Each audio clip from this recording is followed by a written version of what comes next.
قضية صارت الآن عند الشباب وأثيرت، ولا أكتمكم أنني ما كنت أحب أن أدلي برأيي أنا الخاص فيها، ليس من باب التواضع ولكنها الحقيقة. نريد أن علماءنا جزاهم الله خيرا هم الذين يفتون وهم أهل لذلك في مثل هذه الأمور، لكن لما رأينا أن العلماء قد حصل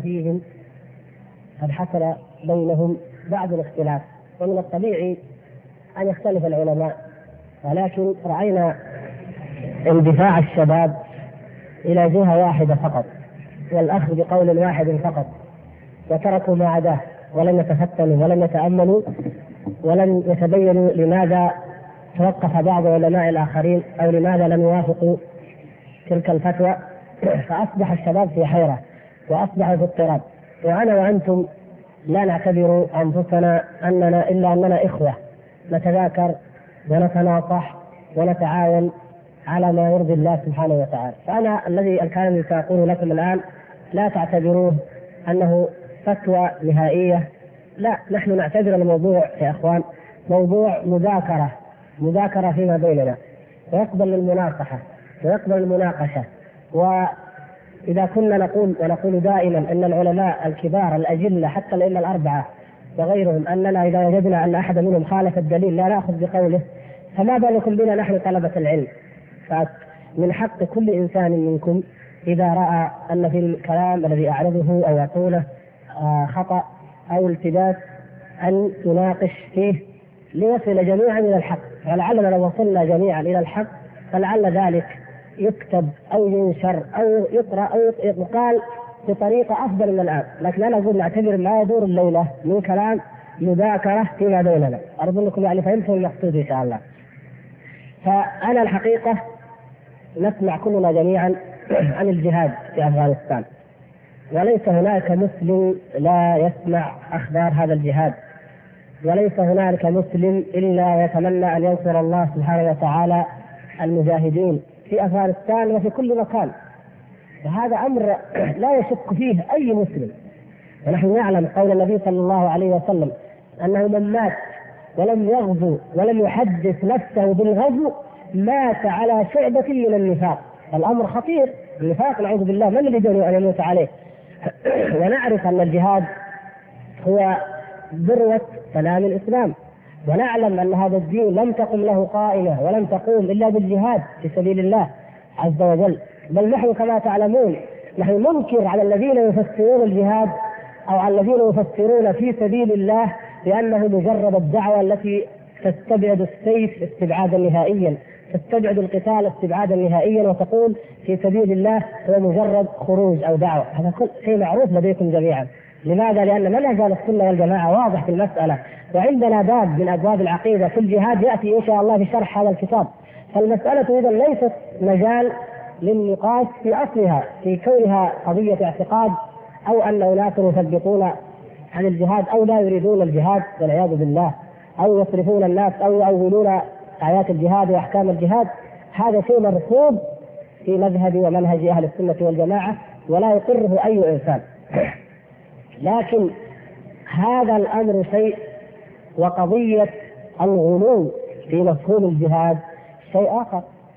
أن يأتي أناس ويقولون الدعوة إلى الله لا تكون إلا عن طريق الجهاد ولا بد أن نجاهد، أو يأتي أناس ويقولون إن الجهاد في مكان ما فرض عين على كل مسلم ومسلمة، فلا يستأذن الرجل أبويه ولا تستأذن الزوجة زوجها ولا يستأذن كذا وكذا، مهما كان يترك أي عمل هو عليه ويذهب ليجاهد في هذا المكان أيا كان ذلك المكان. هذا لا يقر، هذا مسألة أخرى غير مسألة الإقرار بحكم الجهاد وفرضية الجهاد وأنه لا بد منه لهذا الدين ولا بد منه لقيام الدعوة.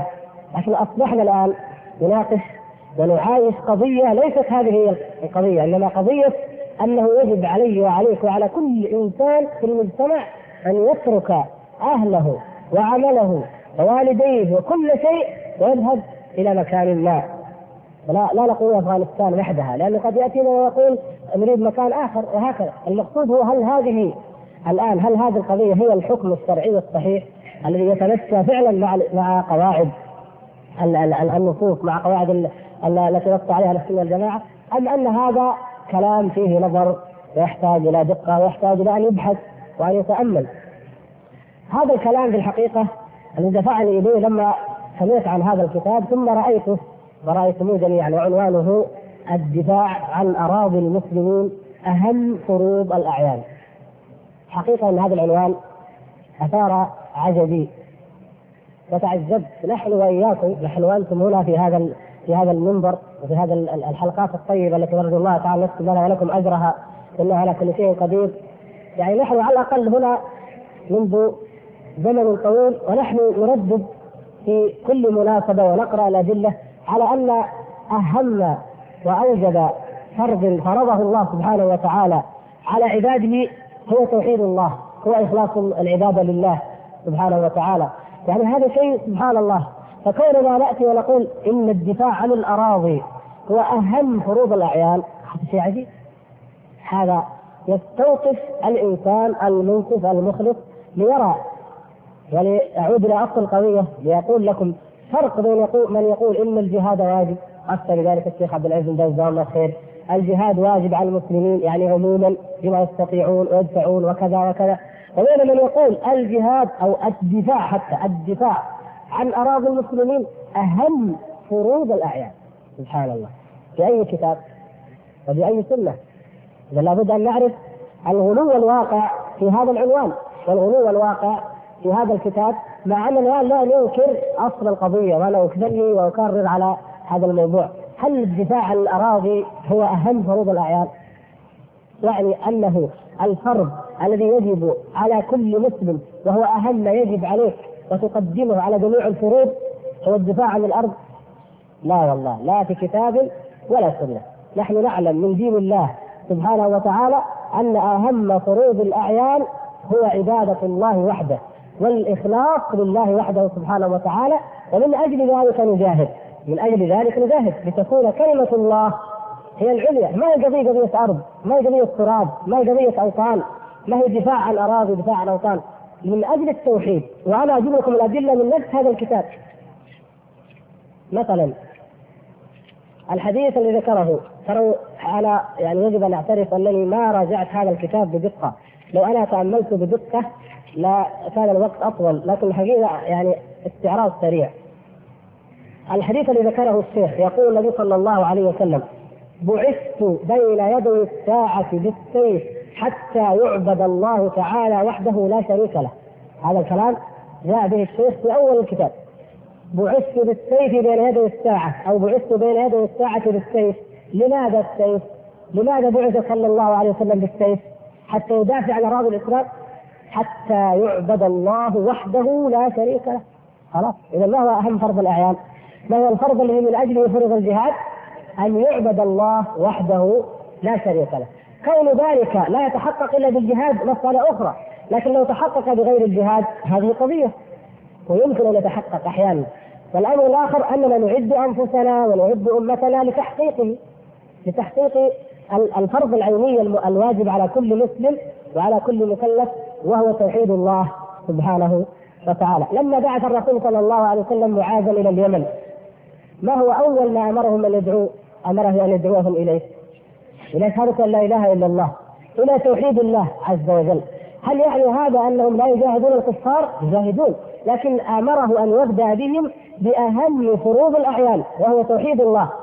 فإنهم أجابوك لذلك فأعلمهم أن الله افترض عليهم الجهاد، افترض عليهم 5 صلوات، بعدين ثم الزكاة، وبعد ذلك تأتي الأحكام الأخرى.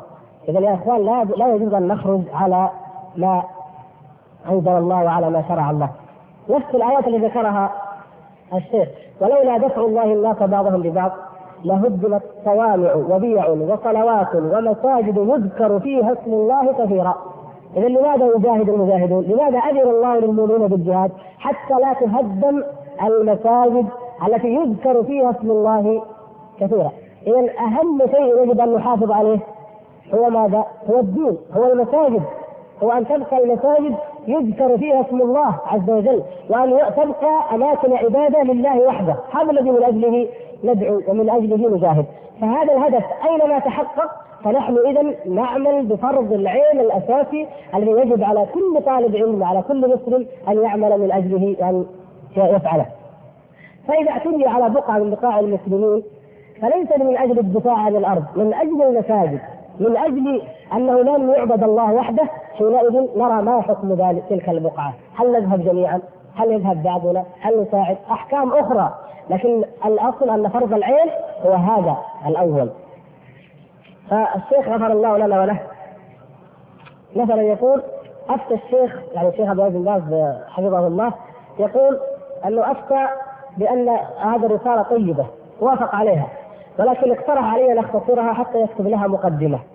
وبعدين يقول كان الوقت مزدحم أيام الحج ولم يتسع المجال لعرضها عليه مرة أخرى. إذا الحقيقة ما نقدر نقول الشيخ بن باز أقر نصوص هذه الرسالة، إذا ما كان عندي وقت أعرضها عليه. طيب، ثم أفتى الشيخ في مسجد بن لادن في جدة في الجامع الكبير بالرياض أن الجهاد بالنفس اليوم فرض عين. طيب، هذا الكلام مجمل، يعني فتوى الشيخ بأن الجهاد فرض عين. أنا أقول أن الجهاد فرض عين، نعم فرض عين، لكن لاحظوا القضية الأساسية. هل كلمة أن الجهاد فرض عين تعني أنه الآن أنا وأنت كل إنسان نذهب إلى مكان ما ونجاهد، أم أنه إذا أخذنا الموضوع كما بدأنا نأخذ ما هو أهم فروض الأعيان؟ ففروض الأعيان هل هي عين واحد أم فروض؟ فروض. هو الشيخ هنا قال أهم فروض الأعيان. فروض الأعيان عدة، نخليها 5 مثلا، يمكن واحد ممكن يطلعها 7، واحد يطلعها 10، ما يهم، المهم أنها عدة فروض أعيان. متفقين على هذا؟ طيب، ما هو أهمها؟ نبدأ نركز واحد واحد. فإذا قلنا أن هذا الشيء فرض عين، هل يعني الشهادة بأنه أهمها؟ يمكن يكون فرض عين لكن يكون ترتيبه 10، 8، 4، 2، أليس كذلك؟ فكون الشيخ حفظه الله بن باز قال أن هذا فرض عين لا يعني أنه أهم فروض الأعيان، وبه نبدأ الآن وننطلق وننسى كل شيء. إذا هنا هذا فرق، هذا فرق عن هذا، هذا شيء ينبغي أن يعلم. بعدين يقول اتفق السلف والخلف وجميع الفقهاء والمحدثين في جميع العصور الإسلامية أنه إذا اعتدي على شبر من أراضي المسلمين أصبح الجهاد فرض عين على كل مسلم ومسلمة، بحيث يخرج الولد دون إذن والده والمرأة دون إذن زوجها. هذا كلام غير صحيح. هذا في المقدمة يذكر في الأول، الكلام هذا غير صحيح، وإذا أردتم أن ننقضه ونبين أنه غير صحيح فمن نفس الكتاب هذا ننقضه. الآن ننقضه من نفس الكتاب وليس من أي كتاب آخر. هذا الكلام في صفحة كم؟ 6. نشوف صفحة 11. صفحة 11 جاب كلام الشيخ عبد الله علوان وكرر أيضا في صفحة 22 من نفس الكتاب. يقول قال ابن عابدين من فقهاء الحنفية: وفرض عين إن هجم العدو على ثغر من ثغور الإسلام فيصير فرض عين على من قرب منهم. على من قرب منهم، ما قال على كل مسلم ومسلمة، كلام مختلف. فأما من وراءهم ببعد من العدو فهو فرض كفاية إذا لم يحتج إليهم، فإن احتج إليهم بأن عجز من كان بقرب العدو عن المقاومة مع العدو أو لم يعجزوا عنهم لكن تكاسلوا ولم يجاهدوا فإنه يفترض على من يليهم. وهكذا المقصود أن هذا الإطلاق بأنه فرض عين على كل مسلم ومسلمة بإطلاق خطأ، لأن الفقهاء ما اتفقوا على هذا، قالوا على أهل البلد ثم على من يليهم ثم على من يليهم وهكذا. بعدين نجينا نطبق على الواقع نشاهد أشياء أخرى. الشيخ محمد صالح العثيمين حفظه الله يقول: بسم الله الرحمن الرحيم، لقد سمعنا كتبه أخونا عبد الله عزام في حكم الدفاع عن أرض المسلمين التي احتلها أعداء الله تعالى وأعداؤهم من أجناس الكفار، والبالغ 12 صفحة، وهو كتاب جيد وهي كتابة جيدة، أرى أن تعرض على رئاسة البحوث العلمية والإفتاء والدعوة والإرشاد في المملكة العربية السعودية لتقرير ما تراه في ذلك ونشره ليعم الانتفاع بمضمونه، ونسأل الله تعالى يجعلنا من المجاهدين في سبيله. هذا كلام فيه تزكية أن هذا الكلام حق وأنه مجمع عليه. يقول أنا أرى الرسالة هذه طيبة تعرض على الرئاسة فقر ما تقر، هذا كلام نحن نقوله أيضا، فليس في هذا تزكية. والشيخ يذكر هنا على أساس أنها تزكية وأن الكلام حق وأن الكلام مجمع عليه بين العلماء.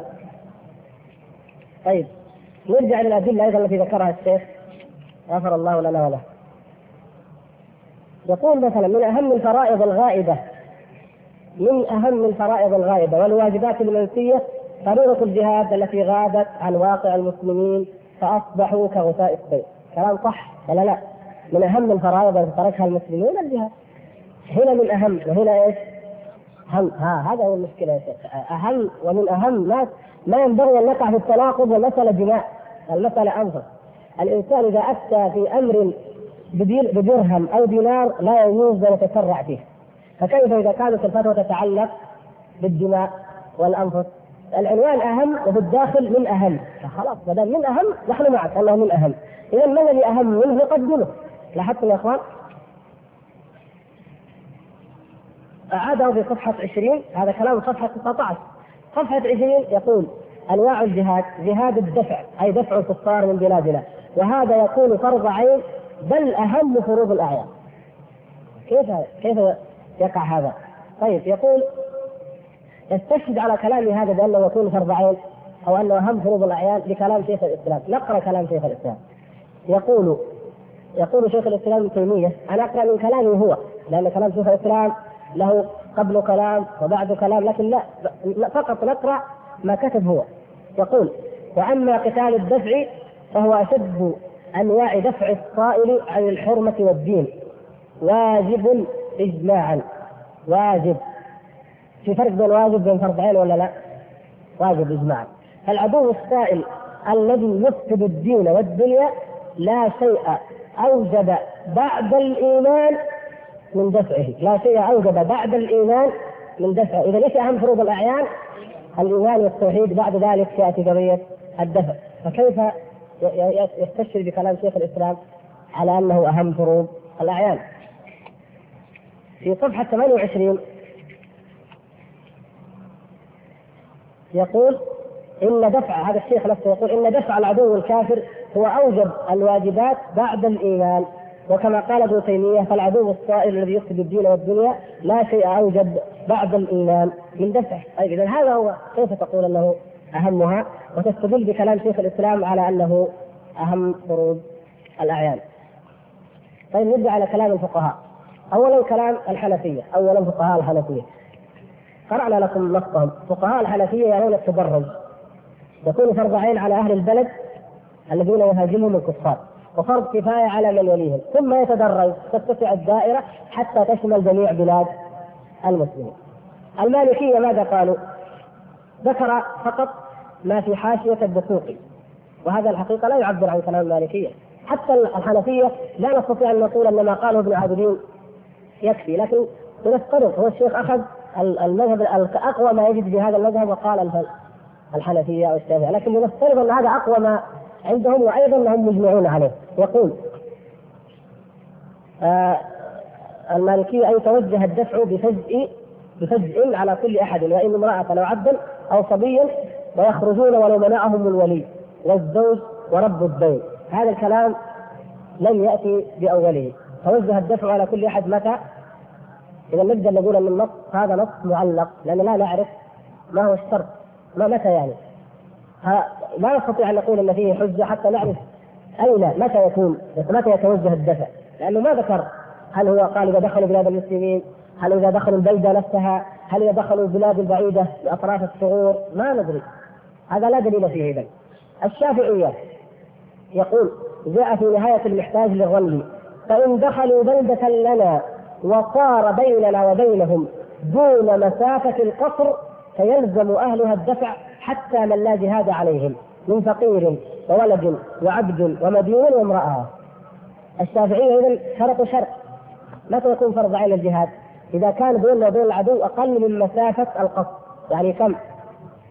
80 كيلو، بعض العلماء يقول 48 كيلو. فما دام ما دام ليسوا على البلدة التي أنت فيها أو هذا الشيء على بلدة أخرى فإنه يجب. المقصود ما ناقش الآن كلام الشافعية، الناقش من استشهد به. هل هذا الكلام دليل لك؟ هل في هذا الكلام الذي يقول وصار بيننا وبينهم دون مسافة القصر، على صفحة 22، هل هذا دليل لمن يقول إنه فرض عين على جميع المسلمين في أطراف الدنيا وتجعل العنوان عند الشافعية؟ وكان هذا مذهب الشافعية إذن لا يجبه إلا يعني حتى أهل باكستان اللي قريب من الحدود شوية 80 كيلو ما يجب عليه. إذا لا دليل فيه.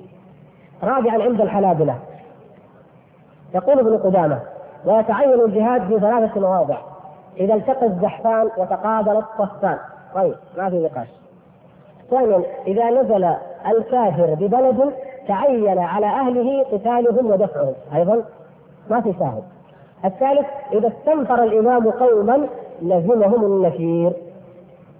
طيب هذا القضية الثالثة، يعني إذا استنفر إمام المسلمين قوما لزمهم النفير، وإذا لم يستنفرهم الإمام لم يلزمهم. هنا نرجع لقضية أخرى الآن، وهي قضية أن الإمام العام للمسلمين كلام الفقهاء عن هذا الشيء، يتصورون أن الأمة الإسلامية لها إمام واحد، هذا هو الأصل، ويحكمها جميعا خليفة واحد كما كان في عهد الراشدين ومن بعدهم. وهذا الإمام لماذا إذا استنفر قوما وجب عليه؟ لأنه هو ينظر إلى المصلحة نظرة متكاملة، هو أعرف بالحدود، فيقول الحدود الشرقية ما فيها مشكلة، لكن عندنا في الغرب عدو، تعالوا يا أهل الشرق واذهبوا إلى الغرب، لأنها وطن واحد وإمام واحد وبلد واحد. الآن نحن المسلمين في هذا العصر الحالة مختلفة تماما. نحن الآن سواء شئنا أم أبينا قلنا هذا يتفق مع الدين أو لا يتفق شيء آخر. الواقع الآن أن المسلمين مقسمون إلى دول، وكل دولة لها حدود مع الأخرى، فلا ينطبق عليها أن واحدا يحكم بلدا بعيدا ويستنفر بقية البلاد. فكيف وهي لا يوجد إمام حتى في البلاد التي تريد أن نستنفر لها، وإنما مع الأسف جبهات مختلفة، نسأل الله أن يجمع كلماتهم مع الحق إنه سميع مجيب. إذا كلام أيضا ابن قدامة قوله عند الحنابلة لا في دليل.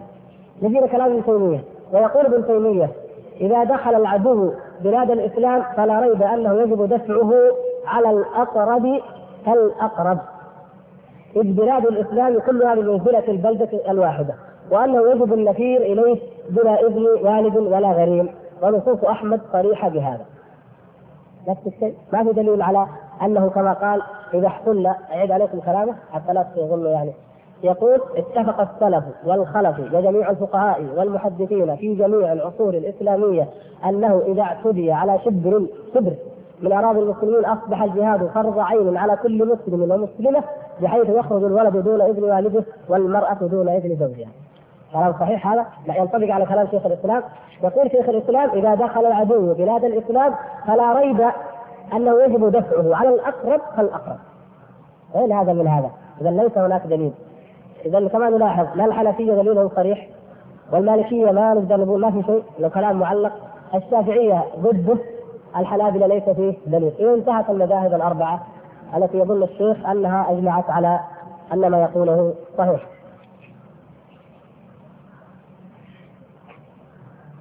بعدين يجيب آيات على النفير العام، ويقول الله عز وجل: وقاتلوهم حتى لا تكون فتنة ويكون الدين كله لله، والفتنة هي الشرك كما قال ابن عباس والسدي. وعند هجوم الكفار واستيلائهم على الديار فالأمة مهددة في دينها ومعرضة للشك في عقيدتها، ويجب القتال لحماية الدين والنفس والعرض والمال. كلام طيب. إذا الجهاد من أجل أي شيء. وقاتلوهم حتى لا تكون فتنة ويكون الدين كله لله. الفتنة هي الشرك، يعني يجب أن نقاتل المشركين حتى لا يكون شرك، لأن لو لم نقاتلهم لا احتلوا بلادنا أو لا نتمكنوا فنشأوا الشرك. إذا الذي نحن نحاربه هو الشرك، ما هو لأنه فلان جاء احتل بلادي. صحيح الدفاع عن البلاد مطلوب، لكن ليس هو القضية التي من أجلها نزلت الآية، ليس هو الجهاد الذي نقول إنه فرض عين، هذا شيء آخر، واجب آخر. لكن الجهاد أصله والذي يبر السلام الإسلام والذي من أجله وبه جاهد النبي صلى الله عليه وسلم، الأصل فيه أنه من أجل أن يكون الدين كله لله وأن لا يشرك بالله عز وجل. إذا نحن نحارب المشرك سواء كان أخي أو ابن عمي أو أبي أو في بلدي أو من بعيد جاءني بالسيف ليحتل بلدي. فلو جاءنا مشرك ما جاءنا بالسيف، جاءنا بكتاب، جاءنا بزاوية، جاءنا بقبر، ما نحارب هذا المشرك؟ إذا الآية أبطلنا مفهومها. إذا الجهاد إنما يكون من أجل الشرك، لإزالة الشرك، هذا هو الأساس في الجهاد والأصل فيه، فهو لإزالة الشرك. فإذا وجد الشرك في أي صورة في أي بلد بأي لون يجب أن يجاهد بالقلم بالسيف إذا لم يمكن دفعه إلا بالسيف بأي شكل من أشكال الجهاد، هذا لا بد منه. يقول قال صلى الله عليه وسلم الدليل الآخر لا هجرة، قال صلى الله عليه وسلم لا هجرة بعد الفتح ولكن جهاد ونية، فإذا استنفرتم فانفروا. يقول مدار الواجب على حاجة المسلمين أو استنفار الإمام كما قال ابن القيم. أولا الحديث لم يذكر حاجة المسلمين وإنما قال إذا استنفرتم. من أين جبنا أنه على سؤال، على الحاجة وعلى الاستنفار؟ نحن لا ننكر أن الحاجة توجد، لاحظوا نحن لا ننكر، لكن نقول الحديث لم ينص إلا على شيء واحد وهو الاستنفار، ولم يذكر الحاجة. الحاجة تحتاج إلى دليل خارج الحديث، فهذا التخيير ليس موجودا في الحديث. الحديث يدل على الاستنفار وأنه هذه الحالة التي يكون فيها واجب.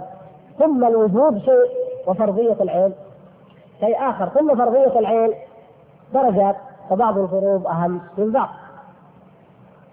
بعدين يقول إن كل دين نزل من عند الله جاء لحفظ الضرورات الخمس: الدين والنفس والعرض والعقل والمال، ومن هذا يقول يجب الجهاد ويكون فرض عين. نقول هذا الكلام ما في غبار عليه، لكن ليس شاهدا، لا يصبح دليلا، لأن الجهاد مهم ولا بد منه للدين، متفقين على ذلك كل المسلمين إن شاء الله، ما يخالفنا إلا الرافضة أو ناس لا يعتد بكلامهم أو غافلين عن الدين نهائيا، أصحاب دنيا. لكن كل من مهتم بدينه لا ينكر أن الجهاد مهم، فهذا يدل على أن الجهاد مهم. لكن هل يدل على أنه فرض عين وأنه أهم فروض الأعيان؟ لا يدل على ذلك. يعني مثلا رجعنا صفحة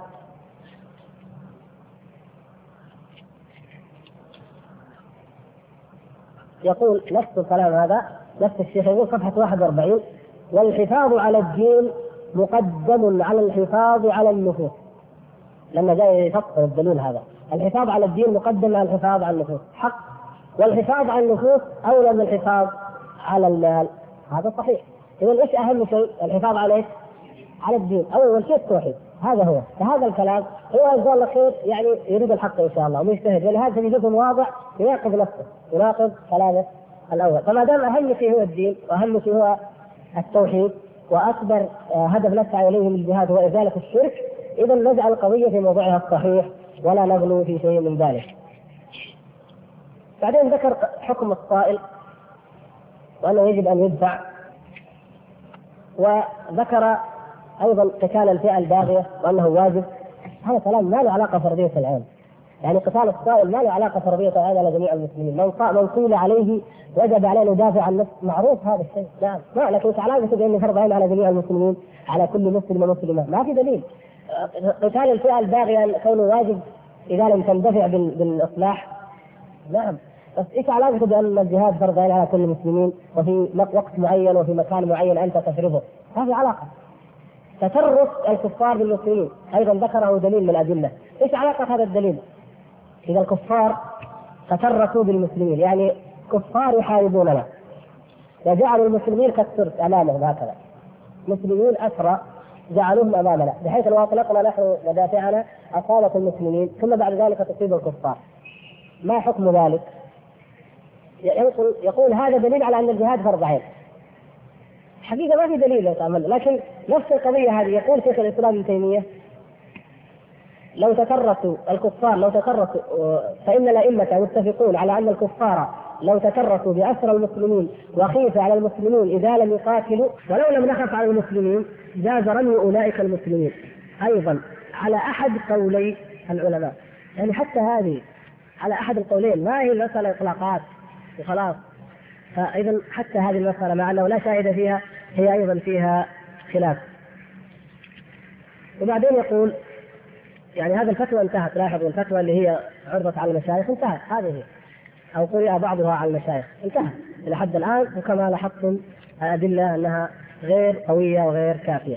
يبدأ بعدين في قضية لماذا أفغانستان أو فلسطين أو غيرها، وهنا نحن نحتاج أن نتكلم قليلا. لماذا فلسطين؟ لماذا أفغانستان بالذات؟ فنقول نحن متفقون وقلنا إن الجهاد فرض على الأمة الإسلامية، وأن تواطؤ المسلمين جميعا على ترك الجهاد يأثم به المسلمون جميعا. يجب أن يكون فيهم مجاهدون، ولا سيما من أجل الأساس الأول والأصل الأول الذي الآن يحارب المسلمون في كل مكان عليه، وهو توحيد الله وعبادة الله سبحانه وتعالى. هذه كقضية حكمية لا نختلف فيها، لكن نرجع إلى القضايا الواقع، ونرجع إلى معرفة الأحكام أيضا الشرعية المنصوص عليها لنرى انطباق هذه على تلك.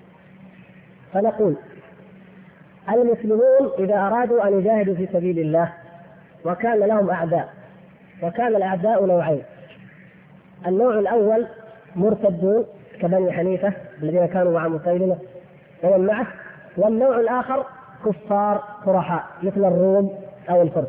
فبأي العدوين يبدأ المسلمون؟ نعم، هذا الكلام الصحيح، وهذا لا نظن لا أعلم أن فيه خلاف، ولا أظن أنه يوجد خلاف، ولا ينبغي أن يوجد فيه خلاف، أن أهم وأوجب القتال هو قتال المرتدين قبل قتال العدو الخارجي. في غير كذا كمان أقل شوية، لو وجد عندنا قوم أهل بدعة تجمعوا على بدعة من البدع وكانت لهم شوكة ومنعة وفارقوا بها جماعة المسلمين، فأيهما أولى، قتالهم أم قتال الروم والفرس؟ قتالهم. وفي الدليل الخوارج الصحابة رضي الله تعالى عنهم قاتلوهم وأجمعوا على قتالهم واستبشروا بقتالهم وفرحوا بقتالهم، لأنهم تجمعوا على بدعة فارقوا بها جماعة المسلمين. أرأيتم لو أننا فتحنا أرض فارس كلها وتركنا الخوارج الصحابة، لكنهم فقهاء لم يفعلوا، وفتحوا أرض الفرس وتركوا الخوارج، فدخل الخوارج وأفسدوا دين الإسلام الذي في الفرس والذي في جزيرة العرب، ماذا نستفيد؟ ما نستفيد. لو كان المسلمون عياذا بالله على دين الخوارج نسأل الله العفو والعافية ما استفدنا شيء، ضاع رأس المال، ضاعت بيضة الدين وحوزته. لكن كون الروم أو الفرس يقاتلون هذا مكسب، فلا نضيع بيضة الدين ونضيع رأس المال من أجل المكسب. فإذا أول ما يجب أن يبدأ به في القتال قتال أهل البدع المارقين الذين يجتمعون ولهم منع وشوكة يخرجون بها عن صفوف المسلمين. وطبعا أعظم من ذلك قتال المرتدين ردة صريحة كاملة كبني حنيفة وأمثالهم. وما يحتاج نذكر الواقع، كلكم تعرفونه. لو طبقنا هذا على واقع الأمة الإسلامية نجد أن الباطنيين وأن الملاحدة جميعا في أي بلد وجدوا أنهم أولى بالقتال من العدو الخارجي الذي هو شرقي أو غربي، فهم أولى الناس به. هذا شيء. الشيء الثاني أننا إذا وصلنا إلى القول بأن أهم الفروض، أو يعني الآن في هذه المرحلة قلنا تحقق التوحيد وسعينا بإذن الله إليه، ولكن نريد الآن أننا ننتقل إلى واجب أو فرض آخر علينا، وهو أننا نطهر بلاد المسلمين من الأعداء الذين احتلوها. ما هي أول بقعة يجب أن تطهر؟ العالم الإسلامي أمامنا موجود الآن، ما هي أول بقعة ثم الثانية ثم التي تليها؟ القدس، قبلها في أهم منها جزيرة العرب، هي أول شيء جزيرة العرب، لأن النبي صلى الله عليه وسلم نص على ذلك وأوصانا به عند الموت وطبقها الخلفاء الراشدون: لا يجتمع في جزيرة العرب دينان. هذا شيء أساس.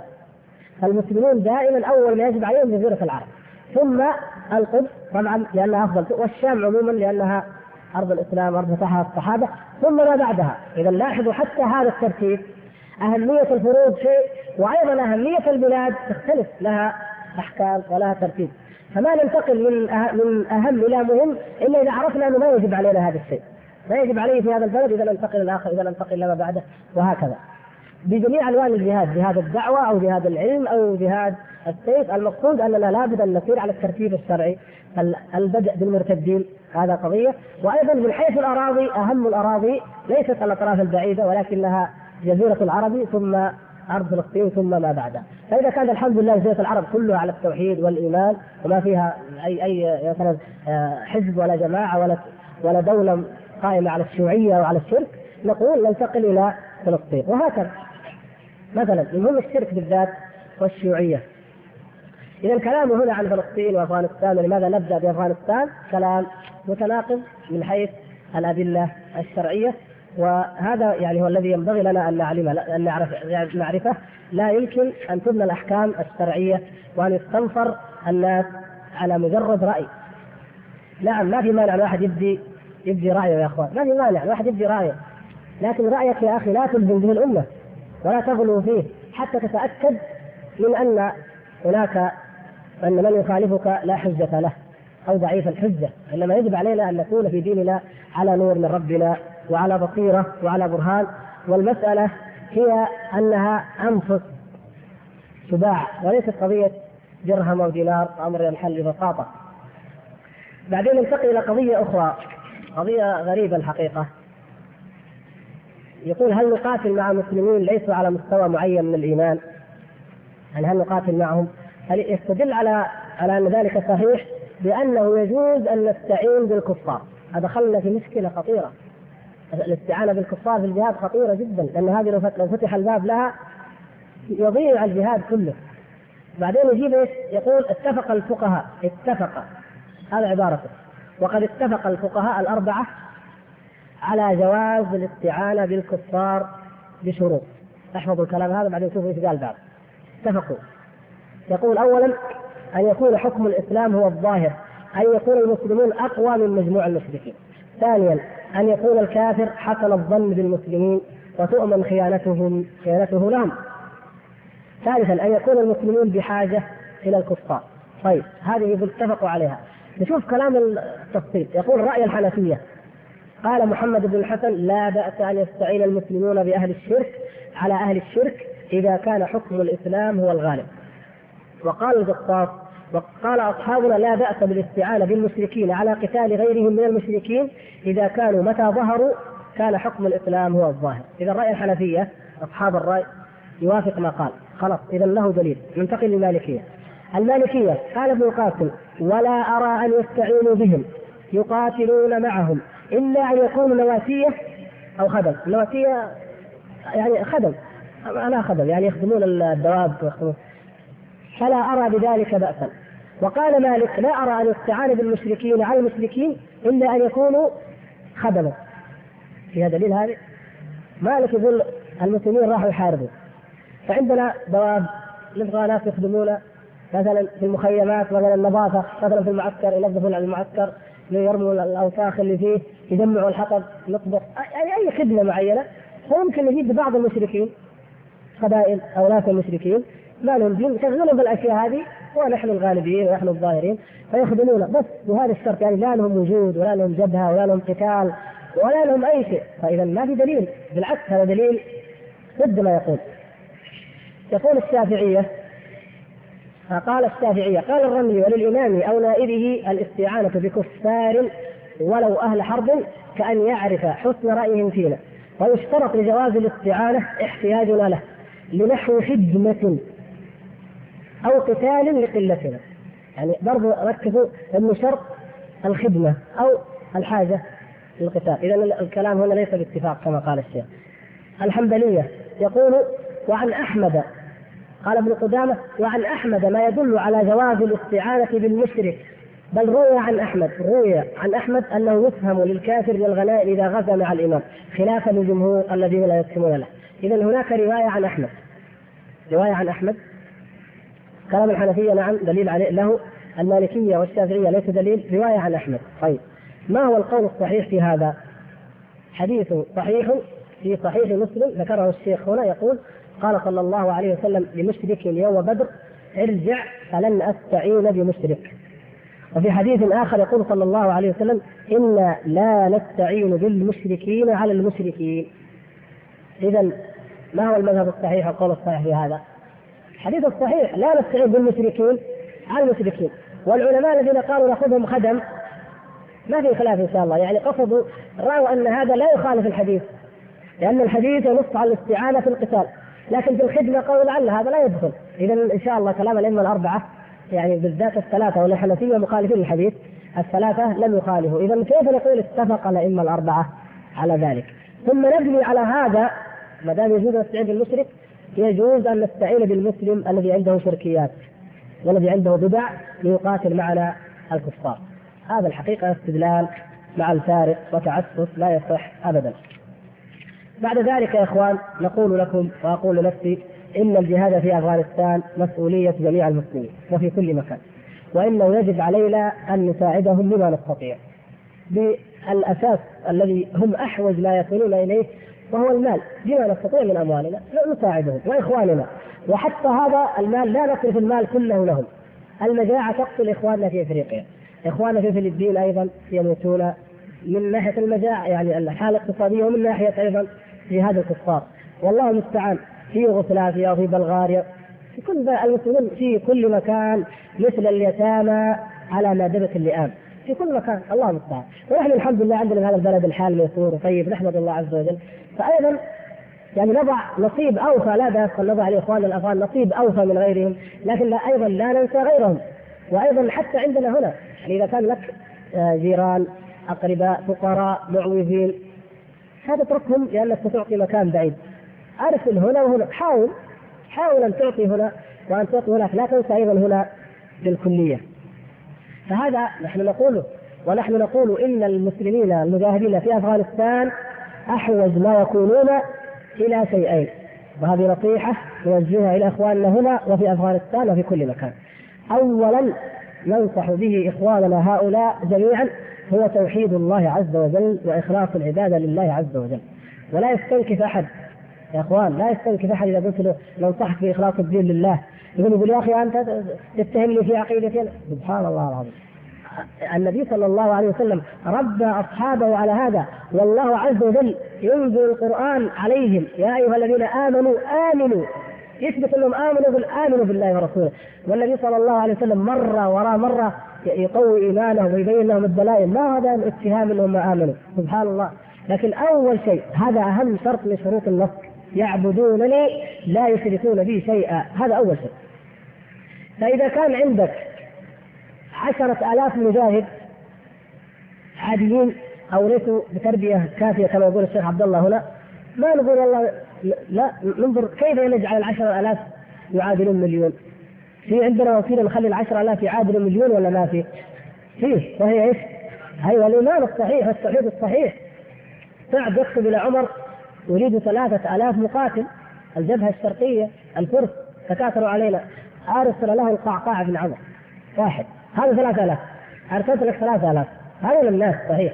فنحن المجاهد المسلم في أفغانستان أو في أي مكان إذا عرف التوحيد وحقيقة الإخلاص لله عز وجل حولناه من فرد إلى 100 إلى 1000 ربما إلى 3,000. إذن هذا من أسباب النصر بإذن الله سبحانه وتعالى. فإذا حققنا التوحيد انتصرنا على أنفسنا، لأن الأرض ما هي مسألة أرض وتراب، المسألة مثلا توحيد الله، هل أنا وحدت الله في قلبي سواء كنت في أرضي أو في أي أرض. فإذا فعلنا ذلك انتصرنا على أنفسنا وانتصرنا على عدونا بإذن الله. هذا أول ما يجب أن يحتاج إليه. ومن استطاع منكم في إجازة ربيع في الإجازة الكبرى أو غيرها أن يأخذ معه ما يستطيع من كتب إسلامية في العقيدة طيبة، وأن يذهب إلى هناك أو إلى أي بلد يعلمهم التوحيد والإيمان، فهذا جزاه الله خيرا عليه. وأيضا ما دمنا هنا أيضا في حاجة، فلا ننسى أيضا نحن هنا وإخواننا هنا نعلمهم، يعني ما نجعل الهدف فقط في مكان معين، هنا وهناك نحرص، أول ما نحرص على أن نعلم الناس حقيقة العبادة وإخلاص حقيقة التوحيد وإخلاص العبادة لله سبحانه وتعالى. فنحن بهذا نجعل الأمة الإسلامية في حماية بإذن الله عز وجل من عدوها. والله سبحانه وتعالى لما هزم المسلمون يوم أحد قال قل هو من عند أنفسكم أولما أصابتكم مصيبة قد أصبتم مثليها قلتم أن هذا قل هو من عند أنفسكم. وإيش من عند أنفسهم؟ هل وقع شرك في عبادة الله؟ وقع شرك الإرادة، شرك الإرادة يا إخوان، وهو لا يخرج من الملة إلا إذا غلب على القلب. شرك الإرادة إيش هو؟ يقول عز وجل منكم من يريد الدنيا ومنكم من يريد الآخرة. في ناس قليل من الرماة 40 10 بيجوا على الجبل، إذا كم 30 في الجيش كله 30 نفر يريدون الدنيا مثلا، يمكن حتى ما يوصل لل30 لكن وافق بعضهم بعضا تتابعوا، يريدون الغنائم يريدون الدنيا. ما دام فينا من يريد الدنيا لا ننتصر. سبحان الله. إذا وين النصر؟ إذا لماذا المسلمين يهاجمون في كل مكان؟ لأن فينا من يريد الدنيا، فينا من يجاهد الآن وهدفه أن تكون الدولة له أو على الأقل وزارة له ولحزبه، سبحان الله. هذا شيء مؤلم يا اخوان. ما نقول هذا والله لنغتابهم لنثبط، اعوذ بالله. لكن اذا كان هذه الحقيقه فيجب ان نعرفها وان نتعاون على ازالتها. ما دام فينا من يريد الدنيا لن ننتصر ابدا. فكيف اذا وقع ما هو اكبر من شرك الاراده وهو شرك العباده، وهذا يقع وهو واقع في انحاء العالم الاسلامي وما اكثر ذلك، نسال الله ان يهدي جميع المسلمين. اذا لابد ان نتفطن الى هذا الشيء ونعرف اهم الواجبات واوجبها علينا جميعا بالنسبه لاخواننا المسلمين في كل مكان هنا وفي كل مكان، وانفسنا قبل ذلك، وهو ان نخلص عبادتنا ونياتنا نخلصها لله عز وجل في كل امر من الامور، وحينئذ ينصرنا الله عز وجل، وذلك عليه قدير. والكفار ليسوا شيء بالنسبه لقوه الله عز وجل. بل يا اخوان لا يسلط الله عز وجل الكفار علينا الا اذا كنا نستحق ذلك، ولن يجعل الله للكافرين على المؤمنين سبيلا. سبحان الله. الله تعالى لا يخلف الميعاد، ومن اصدق من الله قيلا ومن اصدق من الله حديثا، وانتم الاعلون ان كنتم مؤمنين. فاذا غلبنا الكفار باي نوع من انواع الغلبه فلنتهم من؟ نتهم انفسنا اولا، فانما سلط علينا بذنوبنا فنفتشها. اذا كان سلط على الصحابه لان نفرا يسيرا معدودا منهم يريد الدنيا، فكيف لا يسلط على الامه الاسلاميه اليوم واكثرنا ونحن منهم همنا الدنيا، نسال الله العفو والعافيه. اذا ليس الامر غريب يا اخوان، لا غرابه في الامر، بل كما قال عز وجل ويعفو عن كثير. وإلا لو يأخذنا بذنوبنا، لو يأخذ الأمة الإسلامية بذنوبها كيف؟ كل المسلمين يعلمون أن الزنا حرام، ومع ذلك في أكثر أو كثير من البلاد التي سكانها مسلمون عادي. يعني البلد الوحيد اللي فيه هيئة أمر معروف السعودية، لاحظوا. أما بلد آخر مراقص ملاهي، شيء عجيب جدا. طيب والخمر في بعض البلدان تشرب علنا في الفنادق في الشارع. طيب وبعدين خلوا أشياء أكبر من ذلك، وبعدين نقول لماذا لا ننتصر؟ سبحان الله يا أخي، أنا ما انتصرت على قارورة أمتنع بها، أمنع نفسي عنها. كيف ينصرني الله على العالمين؟ ذنب واحد يكفي لأن نهزم، فكيف قد اجتمعت فينا مصائب وذنوب واحد منها لو وقع في أمة لأهلكت. وقد أهلك الله عز وجل الأمم قبلنا بذنب من الذنوب، أهلك قوم لوط بهذا الذنب، فهذا الذنب انتشر الله المستعان في أكثر بلاد المسلمين وغير ذلك. لكن من فضل الله على هذه الأمة أنه أكرم نبيها صلى الله عليه وسلم واستجاب له بأنه لا يهلكهم بسنة بعامة، وأنه لا يرسل عليهم عذابا من فوقهم أو من تحت أرجلهم، يعني لا يهلكهم هلاكا عاما، لا يمسخهم مسخا عاما، لا يغرقهم غرقا عاما، بل يكون فيهم طائفة منصورة باقية على الحق لا يضرها من خالفها. إذا يجب علينا يا إخوان أول ما يجب وأهم ما يجب علينا نحن طلبة العلم أن نكون من هذه الطائفة المنصورة يحققون هذا الدين قولا وعملا، يجتهدون في تحقيق التوحيد في أنفسهم ويدعون الناس إليه ويجاهدون في الله حق جهاده، في جهاد العلم، بجهاد السيف، بأي جهاد. المقصود أنها طائفة منصورة باقية، هذه التي بها يحفظ الله عز وجل الأمة. نسأل الله أن يحفظنا وإياكم جميعا، وهذا ما أحببنا أن نتعرض له، ونسأل الله أن يغفر لنا وللمؤلف والإخوان المسلمين. ونعود الآن إلى عرض أسئلتكم.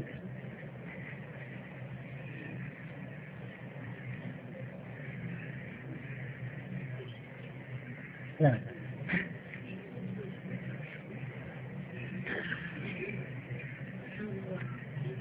روح الله ما هو كذا يا اخوان. الله عز وجل قال ونفخت فيه من روحي، ولم يقل خلقته، خلق المخلوق من روح الله، نفخ الله فيه الروح. الإضافة هذه قد بينا لكم حكمها، هذا تذكرة غير تذاكر الأولى. لمزيد من المعلومات يرجى الاتصال الفوري بكتاب الله وسنة رسوله، ملاحظة الاتصال مباشر ومجانا ولا داعي لتأكيد الحجز. هذا الذي قلنا يا اخوان لا ينبغي العفش المسموح به مترين قماش وحنوط. سبحان الله. يعني هذا لا ينبغي ان يمتهن دين الله وتمتهن الدعوه الى هذا الحد. الله يجزينا واياهم.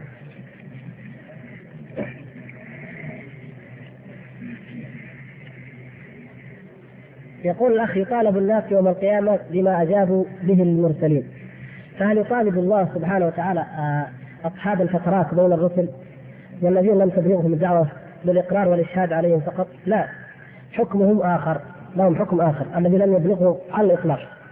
لكن قد يوجد،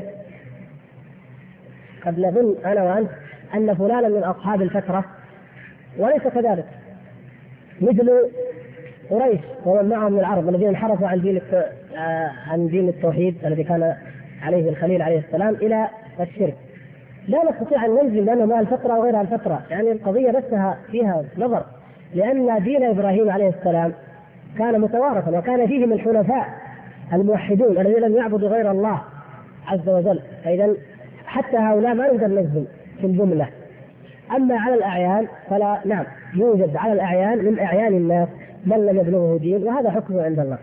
وقد تعرضنا لهذا مرارا وقلت لكم إنه لا ينبغي لنا أن نشغل أنفسنا في أمثال قضايا لا يعد عليها يعني علم أو اعتقاد أو عمل لنا. هل خلقنا قبل الآن في عالم الذر؟ ما خلقنا خلقا كاملا، وإنما استخرجت أرواحنا وكلمها الله عز وجل ثم ردها كما فصلنا ذلك في أكثر من مرة مما مضى. هل جهاد النفس هو الجهاد الأكبر؟ ما مدى صحة الحديث القائل رجعنا من الجهاد الأصغر إلى الجهاد الأكبر؟ لا، الحديث غير صحيح. والجهاد الأكبر وكلمة في سبيل الله إذا أطلقت فالأصل فيها هي جهاد الكفار، والجهاد الأكبر هو قتال الكفار. ولكن أيضا لا ننسى أن الجهاد نفسه كما قلنا درجات: جهاد الدعوة وجهاد العلم وجهاد القتال. فحتى لو أنك كنت تجادل الكفار وتدعوهم وتناظرهم وتصبر على أذاهم، هذا نفسه جهاد، ليس جهادك لهم فقط أن تقاتلهم، هذا أيضا جهاد وهو جهاد الدعوة الذي قال الله سبحانه وتعالى لنبيه صلى الله عليه وسلم: وجاهدهم به جهادا كبيرا، أي بالقرآن جهاد كبير. وفي قوله تعالى: يا أيها النبي جاهد الكفار والمنافقين واغلظ عليهم، قال من قال من السلف: أي جاهد الكفار بالسيف وجاهد المنافقين بالحجة، كما قال عز وجل: فعظهم وقل لهم في أنفسهم قولا بليغا، فأعرض عنهم وعظهم وقل لهم في أنفسهم قولا بليغا. فالله تعالى يأمر أن يجاهد المنافقين بإقامة الحجة. هذا يقول أنا مسلم لكن عنده شركيات، عنده مصائب، هذا يجاهد جهادا قوليا، جهاد حجة وبيان ودعوة، فهذا جهاد وهذا جهاد. ولكن الجهاد بالسيف رغم عظم شأنه يا إخوان قد يكون من أهون أنواع الجهاد. كيف؟ الجهاد بالسيف إذا قامت المسلمين قائمة يجتمع لك في يوم واحد 1000 10,000، وينفع فيها العامي، وينفع فيه اللي ما يعرف إلا يحمل السيف، ينفع فيه كل واحد يستطيع أنه يقف ينفع فيه. لكن جهاد الدعوة كم يستطيع له؟ كم ينفع فيه؟ قليل جدا. حصل طلبة العلم في كل بلد قليل، واللي ينفع منهم للدعوة قليل. هذا مشكلة. إذا الجهاد الأساس يعني الذي نجتهد ونتعب في تحصيله هو هذا، ولولاه ما نفع الجهاد أن تجمع 100,000. القبائل في أي بلد من البلدان قبائل وعوام وناس إذا استنفروا نفروا كلهم من أجل يجب قتال الكفار وقتال أي طائفة. لكن لو عندهم عادة اجتماعية من العادات السيئة ما هم مستعدين يتنازلوا عنها حتى لو قتلتهم بالسيف. هذا المصيبة. إذا نحن الأشياء الصعب هو أن تستقيم النفوس على دين الله عز وجل. أما الاستنفار لقتال الآخرين فإنه كثير من الناس يرونه سهلا، وهؤلاء غالبا يفرون عند أول لقاء. ليش؟ أن المسألة عندهم ما هي من أجل الدعوة، من أجل أنهم يستنفروا أو يطمعون في مغنم أو حمية أو غيره أو أي شيء. فالقضية يعني دقيقة تحتاج إلى تفصيل أكثر من هذا.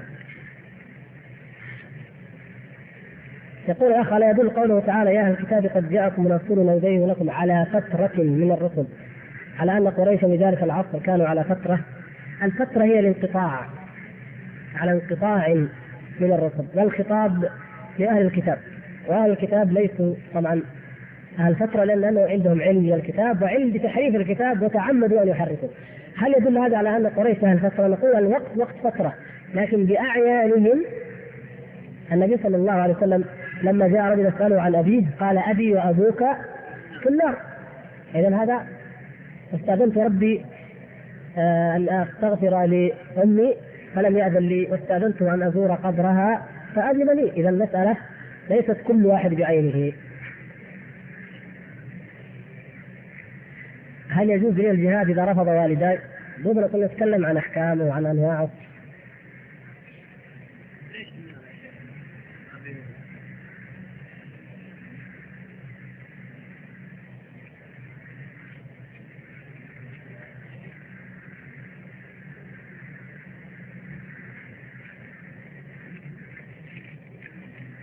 كم أنواع العقائد؟ وهل هناك للكفار عقائد؟ العقائد نوعان، باطل وحق، لأن العقائد الاعتقادات باطل وحق. هل الكفار عقائد؟ نعم عندهم عقائد لكنها باطلة، يعني عندهم دين، الدين العقيدة هي الدين وهي الإيمان. لكم دينكم ولي دين، لهم دين لكنه دين باطل. إن الدين عند الله الإسلام. ما حكم من يزور القبور لكي يرى العظام في القبور، وهل يجوز لهم ذلك؟ العظام هذا يعني قصده زيارة علمية، يعني يفتح حتى يشوف العظم ليعتبر؟ لا، ما يجوز أن يفتح قبر.